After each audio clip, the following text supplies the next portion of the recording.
Hello everyone. So, you might be wondering, what am I doing here? Well, 'cause my show's not anywhere nearby. Well, today, we're not doing my show. We're actually going to do a part 2 to a one-off I did that I was considering making a series. So I made a video where I read the second book in the Railway series, Thomas the Tank Engine. Now, I think it's time we do read a second one.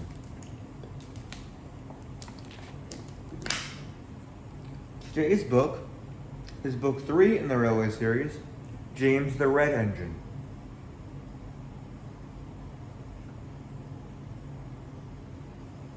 So, let's read. James the Red Engine by the Reverend W. Audrey.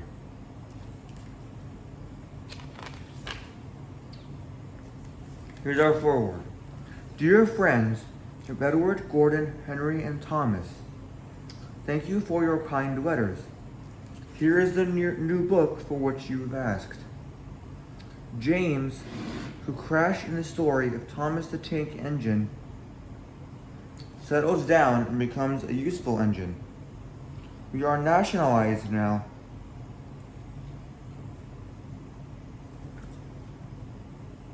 But the same engines still work the region. I'm glad to tell you the fat director, who understands our friend's ways, is still in charge, but is now the fat controller. Hope you enjoy this book too. The author.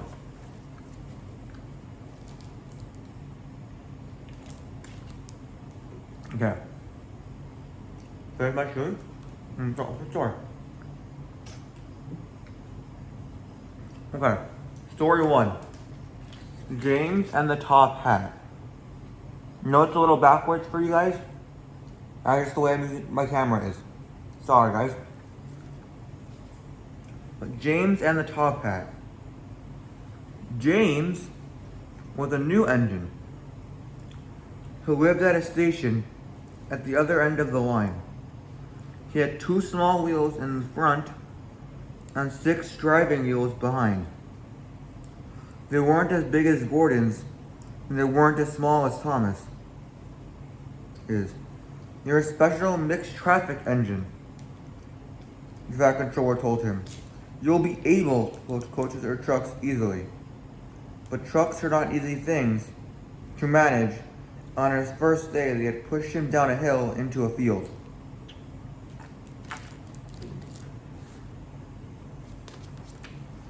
He had been ill after the incident, but now he had new brakes and a shining coat of red paint. The red paint would cheer you up after your accident, said the fat controller kindly. You are to pull coaches today. Edward shall help you. They went together to find the coaches. Be careful with the coaches, James, said Edward. They don't like being bumped. Trucks are silly and noisy. They need to be bumped and taught to behave. But coaches get cross and will pay you out.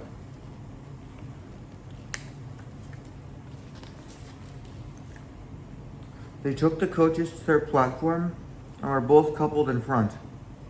The fat controller, station master, and some little boys all came to admire James's shining rods and red paint. James was pleased. I am a really splendid engine, he thought, and suddenly let off steam. Wheesh! The fat controller, the station master, and the guard all jumped, and a shower of water fell on the fat controller's new top hat. Just then the whistle blew, and James thought they had better go. So they did.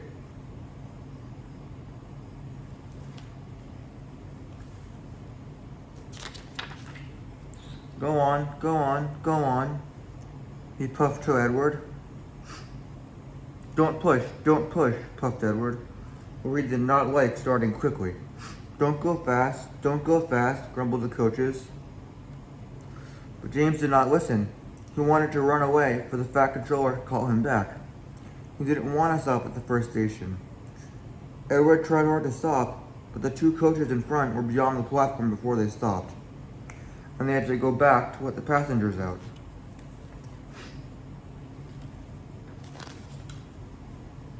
Lots of people came to look at James, and as no one seemed to know about the Fat Controller's hat, James felt happier.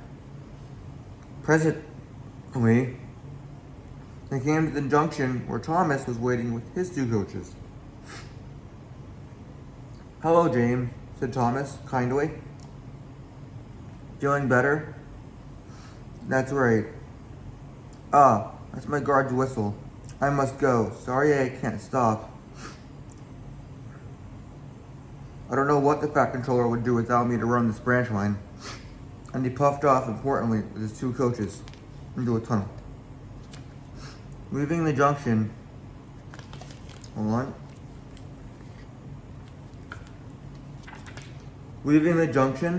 they passed the field where James had his accident. The fence was mended and the cows were back again. James whistled, but they paid no attention. They clattered through Edward's station yard and started to climb the hill beyond. It's ever so steep, puffed James. I've done it before, puffed Edward. It's steep, but we'll do it. The engines puffed together as they pulled the train up the hill. They both rested at the next station. Edward told James how Gordon had stuck on the hill and he had to push him up. James laughed so much that he got hiccups and surprised an old lady in a black bonnet. She dropped her parcels, and all three porters, the station master, and the guard ran after her, picking them up. James was quiet in the shed that night. He had enjoyed his day, but was afraid about what the controller would say about this top hat.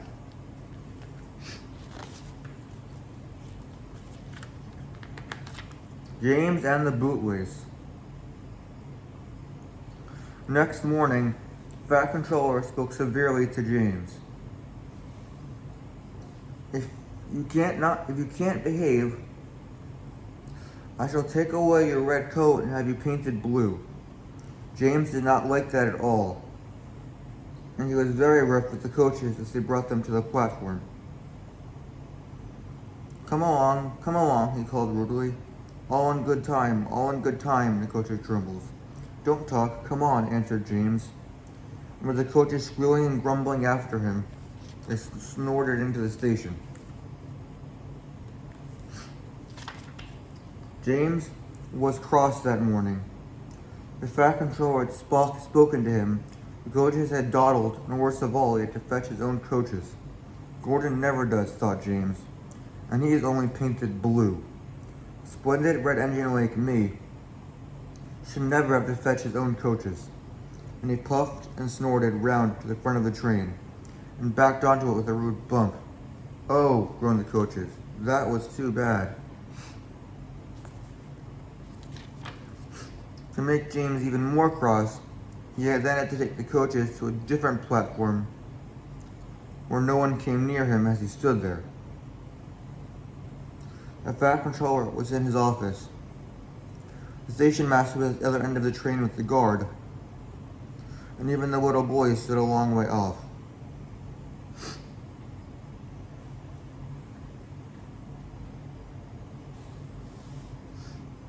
James felt lonely. "I'll show them," he said to himself. "They think Gordon is the only engine who can pull coaches." As soon as the guard's whistle blew, he started off with a tremendous jerk. Come on, he puffed, and the coaches, squeaking and groaning in protest, clattered over the points to the open line. Hurry, puffed James. You're going too fast, said the coaches. And indeed, they were going so fast that they swayed from side to side. James laughed and tried to go faster, but the coaches wouldn't let him. We're going to stop, they said. And James found himself going slower and slower. What's the matter? James asked the driver. The brakes are hard on. Leak in the pipe, most likely. We've been in the coaches enough to make a leak in anything. The guard and the driver got down and looked at all the brake pipes along the train. At last, they found a hole where rough treatment had made joint work loose. How shall I mend it? Said the guard. James' driver thought for a moment. We'll do it with newspapers and a leather bootlace.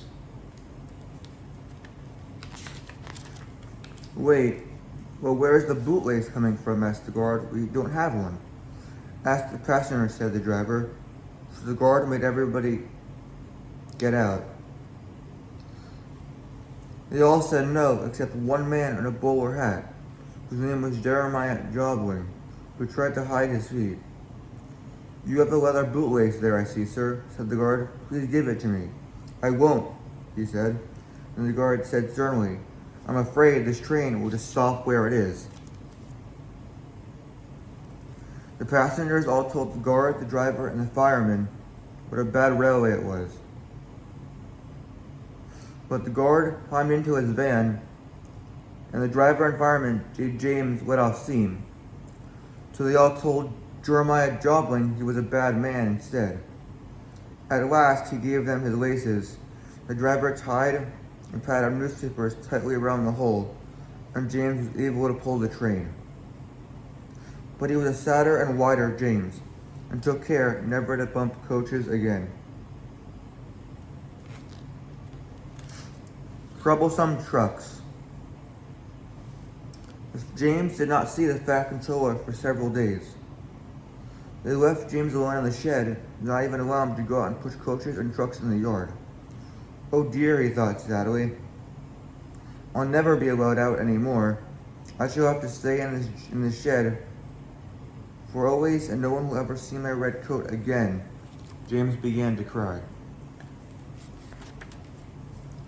Just then, the Fat Controller came along. I see you were sorry, James, he said. I hope now that you will be a better engine. You have given me a lot of trouble. People are laughing at my railway, and I do not like that at all. I am very sorry, sir, said James. I will try hard to behave. That's a good engine, said the Fat Controller kindly. I want you to pull some trucks for me. Run along and find them. So James puffed happily away. And here's the one. Okay. Here are your trucks, James, said a little tank engine. Have you got some bootlaces ready? And off he went, laughing rudely. Oh, said the trucks as James backed down on them. We want a proper engine, not a red monster. James took no notice and started as soon as the guard was ready. Come along, he puffed. We won't, screamed the trucks. But James didn't care. He pulled the screeching trucks sternly out of the yard. The trucks tried hard to make him give up, but he still kept on. Sometimes the brake would slip on. Sometimes their axles would run hot. Each time they'd have to stop and put the trouble right. And each time James would start again, determined to not let the trucks beat him. Give up, you can't pull us. You can't, called the trucks. I can and I will, puffed James. And slowly but surely he pulled them along the line.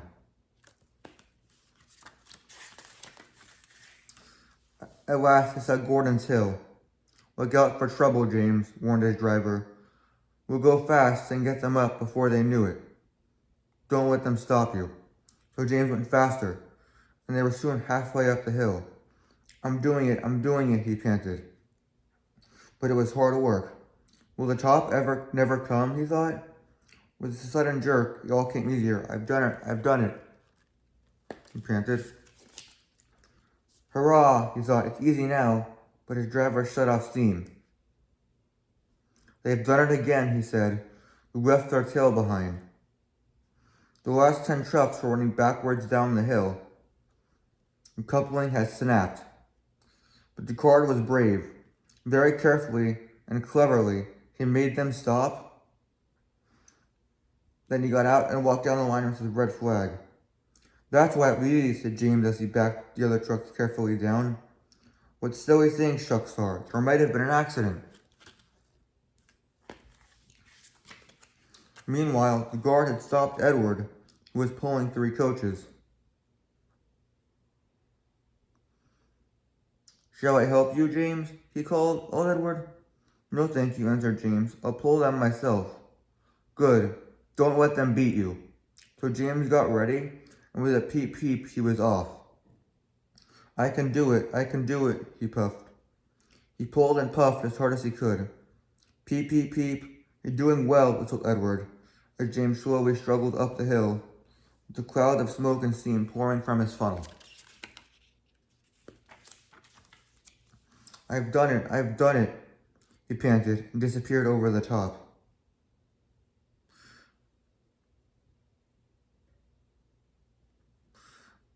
They reached their station safely. James was resting in the yard and puffed by with a cheerful peep peep. Then walking towards him across the rails, James saw the fat controller. Oh dear, what will he say? He asked himself sadly. But the fat controller was smiling. I was in Edward's train and saw everything, he said. You've made the most troublesome trucks on the line behave. And after that, you deserve to keep your red coat.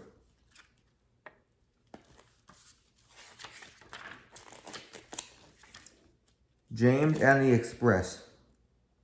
Sometimes Gordon and Henry slept in James's shed, and they would talk of nothing but bootlaces. James would talk of engines who got shut up in tunnels and stuck on hills, but they wouldn't listen and went on talking and laughing.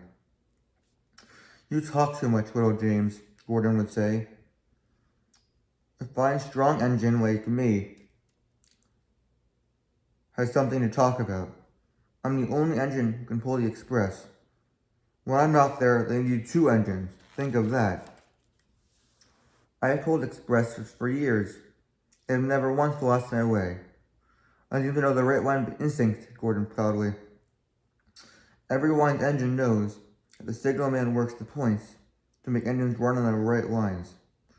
But Gordon was so proud that he had forgotten. Wake up, James, he said the next morning. It's nearly time for the Express.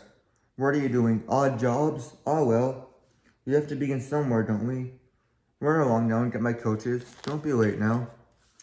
James went to get Gordon's coaches. They were all shining with lovely new paint. He was careful not to bump them, and they followed smoothly into the station. We're going away. I wish I was going with you, said James. I would love to pull the Express and go flying along the line. He left them in the station and went back to the yard, just as Gordon, with much noise and blowing steam, backed onto the train. The fat controller was on the train with other important people, and as soon as they heard the guard's whistle, Gordon started. Look at me now, he puffed, and the coaches glided after him. Goodbye, little James, see you tomorrow. James watched the train disappear around a curve, then went back to work. He pushed some trucks into their proper sidings and went to fetch the coaches for another train. He brought the coaches to the platform and were just being uncoupled when there was a mournful, quiet shh, and there was Gordon trying to sidle into the station without being noticed. Hello, Gordon, is it tomorrow? Asked James. Gordon didn't answer. He let off steam feebly. Did you lose your way, Gordon? No, it was lost for me, he answered. I was switched off the main line and onto the loop. I had to go all around and back again. Perhaps it was instinct, said James brightly. Meanwhile, all the passengers hurried to the booking office. We want our money back, they shouted. Everyone was making noise. The fat controller climbed on a trolley and blew the guard's whistle so loud they all stopped to look at him. Then he promised them a new train at once. Gordon can't do it, he said. Will you pull it for us, James? Yes, sir, I'll try. So James was coupled on and everyone got in again. Do your best, James, said the fat controller kindly. For then the whistle blew and he had to run to get in. Come along, puffed James. You're pulling us well, sang the coaches. Hurry, hurry, hurry, puffed James. Stations and bridges flashed by. The passengers leaned out of the windows and cheered, and they soon reached the terminus. Everyone said thank you to James. Well done, said the Fat Controller. Would you like to pull the express sometimes? Yes, please, answered James happily. Next day, when James came by, Gordon was pushing trucks in the yard. I like some quiet work for a change, he said. I'm teaching these trucks manners. You did well with those coaches, I hear. Good, we'll show them. And he gave his trucks a bump, making them cry. Oh, oh, oh. James and Gordon are now friends. James takes the express to Gordon a rest, and Gordon never talks about boot races, and they are both quite agreed on the subject of trucks. The end. So, I hope you guys enjoyed me reading the third book of the Railway series, James the Red Engine. See you guys when I eventually decide to do a third one. Until then.